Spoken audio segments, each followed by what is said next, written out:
Genti hemen behien dauen artien, begire dauen artien, nik txango bat itzate tafallari 20 minutuko edo, da... Baina, bueno, errekorridua bitxe 2 kilometro eta piku izen die, da... Hiru lau gauze interesantik egon die. Bueno, interesantik edo iturgarriak edo.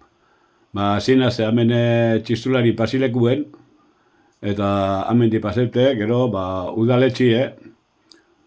udaletxetik monumento bat radika, eta beste monumento bat hau ala memoria. Ala memoria, da, antza beranek inaugurazio nuen, bagarrik agarrola abestu bien. Da gero gora ben dau, ba, miradora, da gero beste batzuk ikuste zuior letero batzuk, eta eliza bat, eta beste zer handi barik. Da gero, ba, beste, hau argazki zintzek ikusten zuiena, ba, kurioso bat, da gero ez dabe plazan zuek ardanakaz batera abestuteko preste zerak egiten. Bueno, ez da inorarteko interesadekien, baina por lo menos zebek ikusteko nondik egona zen, da nondik ebinin nazen. Da hemen gauz ez dabe plazan, da erraldoiarekin, da abestarekin.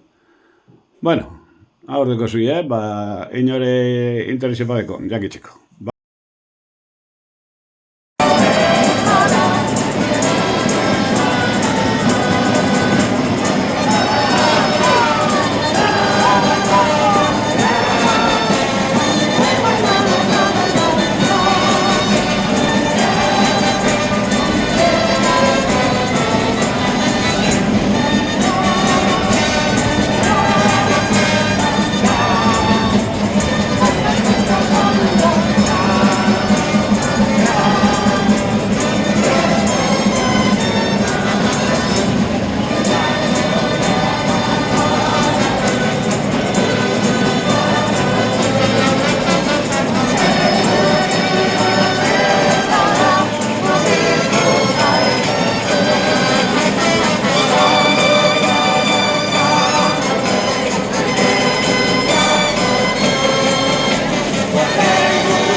Palestinan ditugu eta hemendik, Tafallatik, Euskal Herritik mundu osoan bidegabekeria eta izugarrikeria honen aurka ari den aldarriarekin bat egiten du.